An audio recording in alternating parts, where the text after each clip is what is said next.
Asalaamu calaykum saaxiibayaal soo dhawaada fiidiyogeena maanta waxaan rabnaa inaan uga hadalno dhulgariirkii ka dhacay wadanka Turkiga iyo sidoo kale Syria.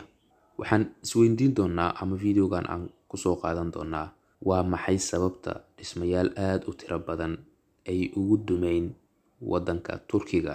Sida aan ognahaba laba dhulgariir oo aad u daran cabirkooduna lagu sheegay 7.8 iyo 7.5 ayaa ku dhuftay koonfurta Turkiga iyo waqooyiga wadanka Syria. Waxyeello badan iyo dhimasho badan ayuu geystay dhulgariirkan oo waxa lagu sheegaa 40,000 oo qof wax ka badan inay ku naf waayeen, sidoo kale aysan tiro lahayn dadka waxyeellada iyo dhaawaca u geystay. Dhacdadani ayaa dhacday 6 Febraayo 2023.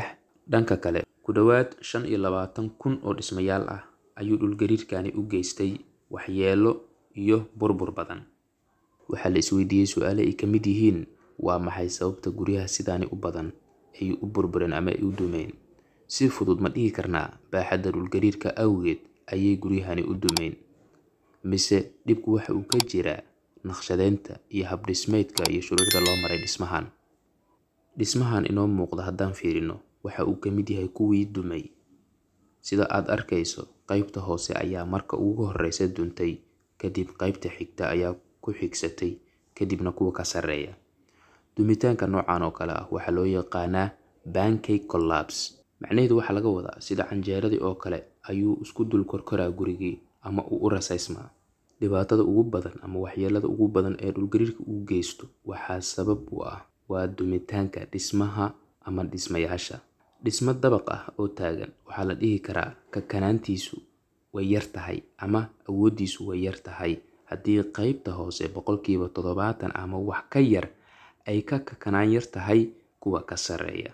Waxa ay xaaladani badan tahay marka qaybta hoose laga saaro darbiyada lagu buuxiyo guriga, ama laga dhigo meel baakin ah, ama darbiyada lagu bedelo waxa loo yaqaano shutter oo ah albaabada biraha ka samaysan oo loo isticmaalo ganacsi ahaan, sida inta badan dukaamada ama baqaarada qaybta hoose laga dhigo.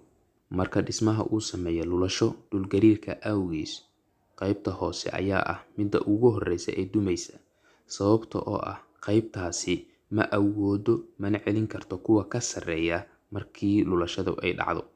Injineeradu sidoo kale waxa ay qabaan mar kasta oo mowjadaha dhulgariirka ka imaanaya ay ku soo dhawaadaan goob uu dhismo ku yaallo, waxa ay hirarkaas la kulmi karaan lakab ama ciid jilicsan oo u dhow oogada sare ee dhulka uu ka dhisan yahay dhismayaashaas.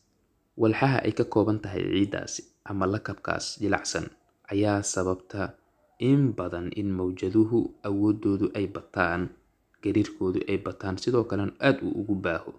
Waxa ay leeyihiin injineeradu tayada naqshadda iyo habdhismeedka dhismayaasha waxa ay saameyn aad u weyn ku yeelanaysaa habka uu u falcelinayo dhismaha markii dhulgariirka uu dhaco. Quality iyo shuruuc caalami oo standard ah haddii la raaco sida ay tahana loo fuliyo, falcelinta ka imaanaysa dhismaha waxa ay noqonaysaa mid fiican. Sidoo kale culeysyada dhismahani loo soo isticmaali doono ama la soo saari doono waxa ayadana saameyn qoto dheer ku leh xaaladda goobta uu ka dhisan yahay. Waxaa la aaminsan yahay dhismayaasha dumay inta lagu guda jiray dhulgariirka waxa ay ka samaysnaayeen waxa loo yaqaano ama materialka loo yaqaano brittle. Si fudud haddaan kuugu sharxo, waa material jabaya ama fail garoobaya isagoo oo aan wax digniina bixinayn. Waxaa ka mid ah tusaale yar haddaan kugu fahansiiyo, jeestada oo kale waa shay adag marka aad fiiriso, balse marka awood badan u isticmaasho waxa ay ku jabaysaa iyadoo wax digniina aan bixin.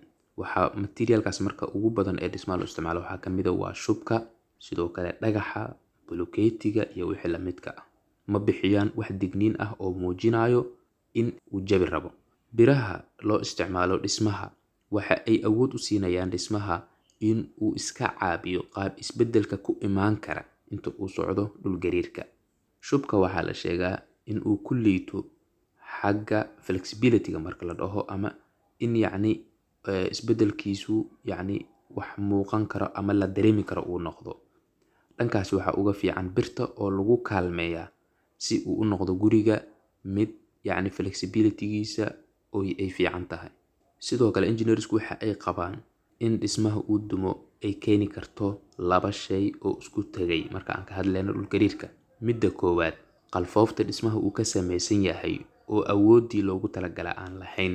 Sidoo kale, qalfooftaasi waxa ay ka kooban tahay elements tiro badan ama xubno badan oo guriga uu ku taagan yahay. Xubnahaasi oo cabiradii loogu talagalay ama xaddigii biraha loogu talagalay aan lahayn, qayb weyn ayay waxay ka tahay inuu guriga failgaroobo.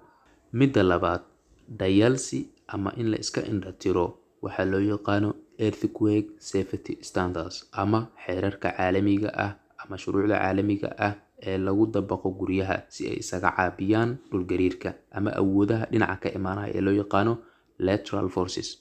Dunidan maanta aan ku noolnahay, wadamo badan oo horumaray sida Japan waxaa ka jira nidaamyo badan oo la isaga caabiyo dhulgariirka. Sidaa la ajligeed marka waxaa inta badan habboon meelaha ama goobaha u nugul dhulgariirka inuu ka dhaco in aad looga taxadaro. Nasiib xumo, wadanka Turkiga wuxuu leeyahay kood ama shuruuc horumarsan oo caalami ah, laakiin haddana waxaa leeyahay guryihii la dhisay ka hor 2000 iyo kuwii ka dambeeyay ee aan loo isticmaalin shuruucda ama xeerarka caalamiga ah ee looga hortago dhulgariirka. Waxa ay noqdeen kuwo gebi ahaanba ku guuldareysta inay iska caabiyaan dumitaanka ama awoodda dhulgariirka. Waxaana in badan mas'uuliyad darradaas loo sababeeyaa dowladda oo aan supervision badan ama control badan aan ku samaynin. Ugu dambeyntii, waxaa aad u fiican ama u habboon in dowladda wadanka xukunta markasta ay mas'uuliyad iska saarto dhismayaasha oo ah kuwa aad muhiim u ah taxadarkooda ama ilaalintooda, maadaama dad badani ay ku hoos nool yihiin amaba ay ka shaqeeyaan.